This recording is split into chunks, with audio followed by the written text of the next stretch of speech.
erotic power that she kind of has, like in that sequence, like the railway employee where he threatens to throw her and Chico out the cart. And the way that that's established is just Barbara Stanwyck immediately putting on the, oh, I'm sure like we can do something about this, like smile and stare. And then just that shot of like his grasp loosening on Chico's arm, and then the lantern light going out while Teresa is singing the St. Louis Woman. And then when it goes into the Manhattan section, and she has her eyes set on what she wants, which is there's girls here who wear nice clothes and have nice cars and eat in nice restaurants. And so I am going to put my mind to acquiring these things. And the filmmaking just very locks into her single-minded methodology, which is turning on a seductive smirk and voice, and then occasionally breaking it when she gets like a little stern and intense when it doesn't quite go to plan. But the filmmaking really does follow her climb and follow in like one of my favorite examples is when she sleeps with that Southern clerk in the personnel department of the Gotham Trust Bank that she's about to make her way up. Mm-hmm. And it cuts to the outside of the window where the camera zooms out and then tilts up to the filing department where she now has a job. And that's an example of where the film is just going to be like stepping stones through the minute manipulation of like a romantic scenario that she is staging and the power she has over staging it and the way that she makes an impression. And sometimes it's as like kind of silly as just like going up to the big boss man, like Mr. Brody, and just like leaning over his desk and being like, oh, Mr. Brody, you know, I know you have a wife and kids, but could you maybe like stay after hours or, you know, like, and this kind of stuff. It does kind of express too how like dumb these men are, like just in the sense that it's pure, you know, the ploy is so him. Obvious. Yeah, it's so obvious. She seduces him. They go into whatever they go into. And then it's not like they get a scene where, you know, they're in bed and then she's also convincing him further through dialogue or anything. It's just kind of like the guy goes, yep, she slept with me. Okay, here's your promotion. Move on with your day. I'm not going to think of any of the consequences that I've had myself. Like they're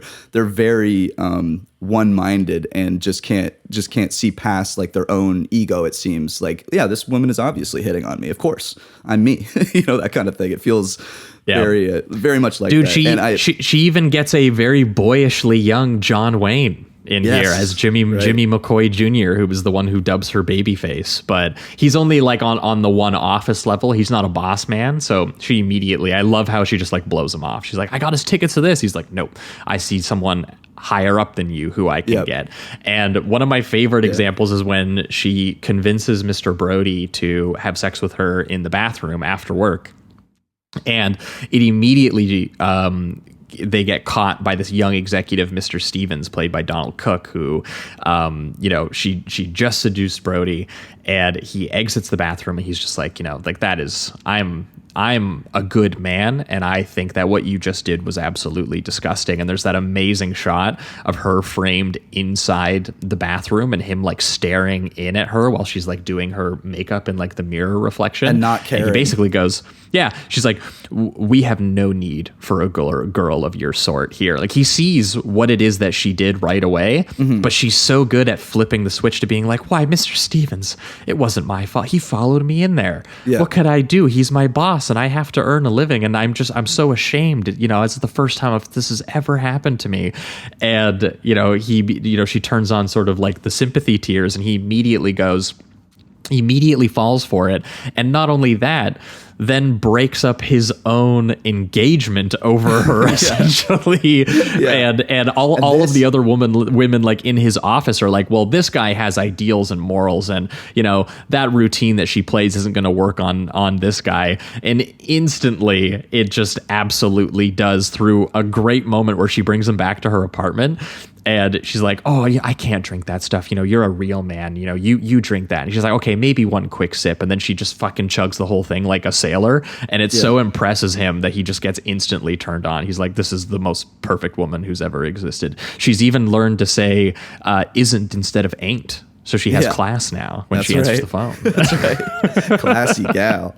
Yeah, I think the different women perspectives are interesting too. Because like, for instance, in the train, when she does it for the first time to get to Manhattan, Chico is there and she's kind of singing along like while it's happening. And it's almost like this I don't know, level of support in what's going on. And then later when she's doing it and it gets more complicated because these men are connected to women in the office or they have fiancés, what have you. That's when it starts to not just hurt the men, which you will look at these men and you're like, rightfully so. It's starting to hurt, the fiancés and the women in the office feel like, she's getting a one up because she's sleeping with the bosses. So now it's complicating her relationships with them. But I will say her character doesn't really seem to care too much about that. She does seem to have more of that one track mind of survival and success by these means. And it's almost, I don't know actually really how she views those women. I don't know if she has any implication in any scene that has that viewpoint. She is mostly focused on her if own anything, story. they're tools. They're Sure, tools to sure. help her in this quest. Like one of my favorite scenes is the one where she strategically has them get caught in the office by his fiance, Ann Carter, who is the daughter, we learn, of the president of the company, JR, played by Henry Kolker. And she does it in order to essentially sort of like expose him where, I think she even goes to the secretary. She's like, take your lunch like right now. I want to get a manicure later. And then so that no one's there to call in and let him know that his fiance is there. And then she goes into his office and starts like holding him, being like, hey, we're not supposed to do this like in the office, just in time for the fiance to walk in. But she totally staged that event. Yep. To get them caught without anyone except for her and us being let in on the fact that she put the work in to making that happen. And then she plays it up because when they leave.